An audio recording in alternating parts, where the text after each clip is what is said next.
हिंदी व्याकरण की top 20 MCQ की 7वीं वीडियो नंबर 7, जो कि डीएसएसबी केवीएस और सुपर टेट के एग्जाम्स में जो हिंदी आती है उसके चुने हुए क्वेश्चंस की सीरीज है। उसकी 7वीं वीडियो आज मैं आपके सामने लेकर आया हूं। इसमें भी 20 क्वेश्चन होंगे और खासकर इसके क्वेश्चंस टफ वाले हैं, क्योंकि एग्जाम के अंदर यही क्वेश्चन आएंगे और आपने ये वीडियोस फॉलो की तो हिंदी के अंदर आपका स्कोर काफ़ी अच्छा होगा। काफ़ी सारे स्टूडेंट पहली वीडियो से ही फॉलो कर रहे हैं और कई स्टूडेंट इस पहली वीडियो को देख रहे होंगे, यानी ये जो 7वीं वीडियो है ये उनके लिए पहली वीडियो होगी। तो प्लेलिस्ट में जाकर बाकी की 6 वीडियोस भी देखें। तो चलिए पहले क्वेश्चन से शुरू करते हैं और ये टॉप 20 एमसीक्यू हैं, यानी कि डेली 20 ऐसे क्वेश्चन करते हैं जो डायरेक्ट आपके एग्जाम में आएंगे और जो बहुत ज़्यादा ज़रूरी हैं। चलिए पहला क्वेश्चन, तरुण का विपरीतार्थक शब्द बताइए। बताइए तरुण का विपरीतार्थक शब्द क्या है। देखिए इसका विपरीतार्थक बताने से पहले आपको तरुण का मतलब क्या होता है वो पता होना चाहिए। तरुण का मतलब होता है जवान, तो आप मुझे बता दीजिए विपरीतार्थक क्या होगा। इसका वृद्ध होगा। तरुण का मतलब होता है जवान और उसका विपरीतार्थक होगा वृद्ध। तो ऑप्शन नंबर सी यहां पर बिल्कुल ठीक है।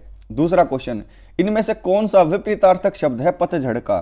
देखिए पतझड़ का विपरीतार्थक शब्द होगा वसंत, है ना। एक तो वसंत का मौसम होता है जब पेड़ पौधे फलते फूलते हैं, और एक पतझड़ के समय पर पेड़ पौधे अपने सारे के सारे जो पत्तियां होते हैं वो खो देते हैं। तो वसंत और पतझड़ विपरीतार्थक हैं, तो ऑप्शन नंबर ए आंसर होगा। तीसरा, इनमें से कौन सा युग्म शब्द सही है। अब देखिए घोड़ा, घोड़ा होता है तुरंग, तो ये गलत हो गया। कुल और किनारा कोई लेना देना नहीं है, कुल का होता वंश। उपकार और भलाई बिल्कुल ठीक है। अंश और हिस्सा बिल्कुल ठीक है। तो यहां पर एक ई ऑप्शन बनना चाहिए, ए और बी दोनों। ए और बी दोनों एक नया ऑप्शन बनना चाहिए, ए और बी दोनों, क्योंकि अंश और हिस्सा दोनों युग्म शब्द है और उपकार और भलाई दोनों युग्म शब्द है। तो ए और बी दोनों यहां पर आंसर आएगा। चौथा, इनमें से कौन सा युग्म शब्द गलत है। चलिए देखते हैं। नगर शहर, नशा मद बिल्कुल ठीक है। नारी स्त्री, निशान नहीं होता निशान होता है। क्या होता है, निशान होता है। तो ये यहां पर गलत हो गया, क्योंकि निशान नहीं होगा निशान होगा। तो कौन सा युग्म शब्द गलत है, ऑप्शन नंबर डी वाला। ठीक है, नेक्स्ट क्वेश्चन। पांचवा, इनमें से कौन सा शब्द अशुद्ध है। बताइए इनमें से कौन सा शब्द अशुद्ध है। कलश, कल्याण, रसायन या पुण्य। देखिए पुण्य लिखा जाता है छोटे ऊ की मात्रा, पुण्य ऐसे होता है। तो यहां पर ऑप्शन नंबर डी बिल्कुल गलत है। तो देखिए 5 क्वेश्चन कितने अच्छे थे। अभी तो टफ क्वेश्चंस और आएंगे जो आपके एग्जाम्स में आपको टफ लगेंगे, लेकिन यहां पर सारी चीजों की रिवीजन हम कर लेंगे। फिर बताओ यहां से कौन सा शुद्ध है। पिछले वाले में अशुद्ध पूछा था, इस वाले में शुद्ध पूछा है। बताइए भस्म, हिंदू, चिन्ह। चिन्ह ऐसे लिखा जाता है, हिंदू ऐसे लिखा जाता है। भस्म कर दूंगा ये ऐसे लिखा जाएगा। तो बी सी डी तीनों गलत है। प्राण बिल्कुल ठीक है। ऑप्शन नंबर ए यहां पर ठीक हो गया। सम्मान का शुद्ध रूप कौन सा है। सम्मान को आप ऐसे लिखते हैं, कैसे, सम्मान। तो देख लीजिए ऑप्शन नंबर ए यहां पर बिल्कुल ठीक हो गया। सम्मान का शुद्ध रूप कौन सा है, ऑप्शन नंबर ए वाला। आगे बढ़ते हैं। भिन्न में से अल्प प्राण वर्ण कौन से हैं। अब बताइए कि ये अल्प प्राण वर्ण कौन से हैं इनमें से। बहुत ही जबरदस्त, बहुत ही अच्छा क्वेश्चन है। आपको प्राणों के बारे में पता होना चाहिए। अल्प प्राण किसे कहेंगे बताओ। देखिए वे व्यंजन जिन्हें बहुत कम वायु प्रवाह से बोला जाए, अल्प प्राण कहते हैं। इनकी संख्या कितनी होती है। अल्प प्राण वर्ण टोटल कितने होते हैं, टोटल 20 होते हैं। यह भी आपको पता होना चाहिए, टोटल 20 होते हैं ये, जिनको बोलने में बहुत कम समय लगेगा और बोलते समय मुंह से कम वायु निकलेगी, उन्हें अल्प प्राण व्यंजन कहेंगे। टोटल 20 होते हैं। कै, गै, जय, पै, ये सब। तो कै और गै इसमें से क्या है, अल्प प्राण है। आप बोलकर देख लीजिए इन सबको। कै और गै को बोलने में सबसे कम टाइम लगेगा, तो ऑप्शन नंबर बी। और अगर टोटल पूछ ले तो टोटल है 20। नेक्स्ट, तुम, तुमने, तुम लोगों, यह वाक्य किस वचन से है। तुम, तुमने, तुम लोगों। अब देखिए यहां पर इस वाक्य को देखते ही आपके दिमाग में आ जाना चाहिए कि यह बहुवचन का वाक्य है। कैसा, बहुवचन। ठीक है, कैसा वाक्य है, बहुवचन का। गिरीश में कौन सी संधि है। बताइए, यह भी बहुत अच्छा क्वेश्चन है कि गिरीश के अंदर कौन सी संधि है। बताओ जल्दी से राइट आंसर दीजिए इसका। जो राइट आंसर देगा मुझे पता लग जाएगा कि आपको संधि की नॉलेज है। देखिए सबसे पहले तो देखते हैं गिरीश बना कैसे। गिरी प्लस ईश, ये इसका संधि विच्छेद हुआ। यहां पर देखिए छोटे ई की मात्रा और यहां पर बड़े ई की मात्रा, ये किस में कन्वर्ट हो गई? गिरीश। ये किस में कन्वर्ट हो गई? बड़े ई में। तो जब छोटी ई और बड़ी ई मिलकर बड़ी ई में कन्वर्ट हो जाए तो वो कौन सी संधि होती है? बताओ, इससे ज्यादा तो हिंट मैं आपको क्या दूं? बताओ कौन सी संधि होती है? दीर्घ संधि होती है। कौन सी संधि होती है स्टूडेंट? दीर्घ संधि होती है। यह तो आपको पता ही होना चाहिए। मैंने आपको बिल्कुल पूरा डिटेल से यह बता दिया कि छोटी ई बड़ी ई मिलाकर बड़ी ई में कन्वर्ट हो गई तो दीर्घ संधि हुई है। कौन सी? दीर्घ संधि। नेक्स्ट, सिरतोड़ में कौन सा समास है? बताइए, सिरतोड़ में कौन सा समास है? चार ऑप्शन मिलते हैं, कर्ण तत्पुरुष, संप्रदान तत्पुरुष, कर्म तत्पुरुष या अपादान तत्पुरुष। आंसर बताइए क्या होगा जल्दी से। देखिए यहां पर अगर हम देखें तो यहां पर है कर्म तत्पुरुष। क्या होगा स्टूडेंट? कर्म तत्पुरुष होगा, याद रखना, कर्म तत्पुरुष। तो यहां पर आंसर क्या हो जाएगा? Option number C. अब देखिए यहां पर आपको एक चीज जाननी जरूरी होगी। किसके बारे में? कर्म तत्पुरुष के बारे में। देखिए कर्म तत्पुरुष के बारे में जब भी आप पढ़ें तो एक चीज का नोटिस आप हमेशा रखें, और वो ये होगा कि जिस समास का उत्तर पद जो है वो डोमिनेंट हो, जिसका उत्तर पद काफी डोमिनेंट हो, वो क्या कहलाएगा? वो कर्म तत्पुरुष समाज आपके लिए कहलाएगा। ठीक है? उत्तर पद प्रधान हो और पूर्व पद गौण हो और कोचिन का लोप हो जाए, और कोचिन का लोप हो जाए। सिर को तोड़ना, तो सिर तोड़, कोचिन का लोप हो गया। सिर ये जो है प्रथम पद है, उत्तर पद है, और ये प्रधान पद है, तो ये कर्म तत्पुरुष हुआ यहां पर। ऑप्शन नंबर सी यहां पर क्या होगा? सी यहां पर बिल्कुल ठीक आंसर होगा। नेक्स्ट है महात्मा में कौन सा समास है? महान आत्मा। बताइए महात्मा में कौन सा समास है? चार ऑप्शन आपके सामने हैं, तत्पुरुष, कर्मधारय, बहुब्रीहि या अव्ययी भाव। बताइए कौन सा समास है? यहां पर यह कर्मधारय समास है। महात्मा के अंदर कर्मधारय समास है। इंपॉर्टेंट क्वेश्चन है ये, काफी बार एग्जाम में भी आया हुआ है। देखिए ऐसा समास वाक्य में जिसका पहला पद विशेषण और दूसरा विशेष्य हो, ठीक है, या पूर्व पद या उत्तर पद में उपमान और उपमेय का संबंध हो, कर्मधारय समास कहलाता है। तो ऑप्शन नंबर बी यहां पर ठीक होगा। पत्र लेखन कितने प्रकार के होते हैं? पत्र लेखन दो तरीके के होते हैं, एक तो फॉर्मल और एक इनफॉर्मल। यानी कि आप किसी को पत्र लिखते हो, या तो एक औपचारिक पत्र लिखोगे या फिर आप अनौपचारिक लिखोगे। अपने टीचर को, अपने किसी मतलब कि सरकारी महकमे को कुछ लिखोगे तो औपचारिक पत्र होंगे, लेकिन अपने फ्रेंड फैमिली को लिखोगे तो अनौपचारिक होंगे। तो फॉर्मल इनफॉर्मल दो तरीके के पत्र लेखन होता है। ठीक है, नेक्स्ट क्वेश्चन देखते हैं। हिंदी के प्रसिद्ध कहानीकार कौन है? हजारी प्रसाद द्विवेदी, प्रेमचंद, जायसी या मोहन राकेश? प्रेमचंद। कौन है? प्रेमचंद। ऑप्शन नंबर ए यहां पर बिल्कुल ठीक होगा। तितली उपन्यास के लेखक कौन है?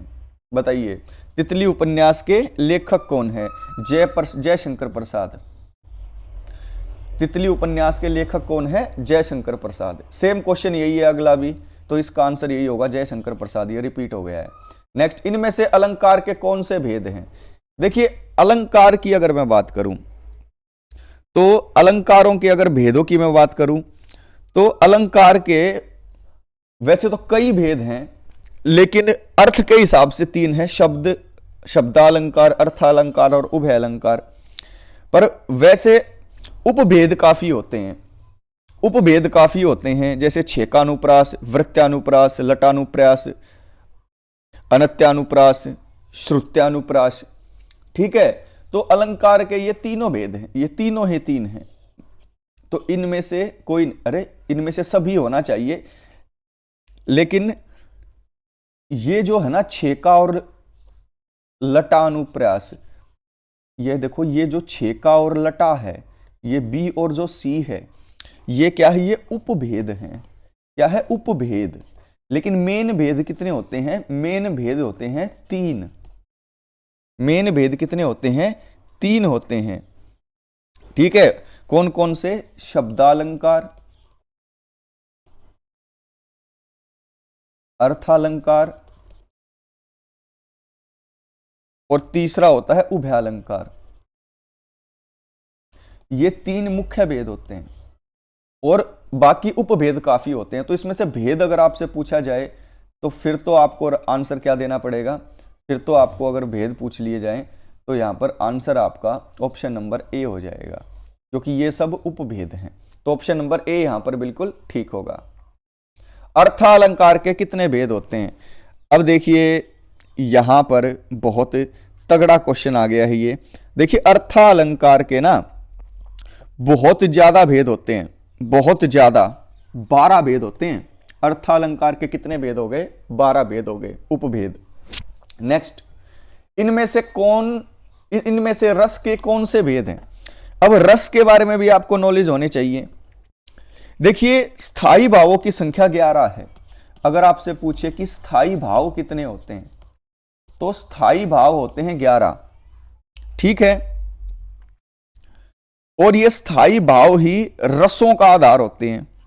ठीक है, तो यहां पर आप ये देखें कि रस को अगर आप देखें तो रस का मतलब होता है आनंद। रस का मतलब क्या होता है, आनंद। यानी कि किसी भी काव्य को पढ़ने या सुनने से जिस आनंद की अनुभूति होती है उसे रस कहा जाएगा। और रस को काव्य की आत्मा भी माना जाता है। और प्राचीन भारत में रस का बहुत महत्वपूर्ण स्थान था। ठीक है ना, क्योंकि किसी चीज को पढ़ोगे जो फीलिंग आएगी उसको ही आप क्या बोलोगे, रस बोलोगे।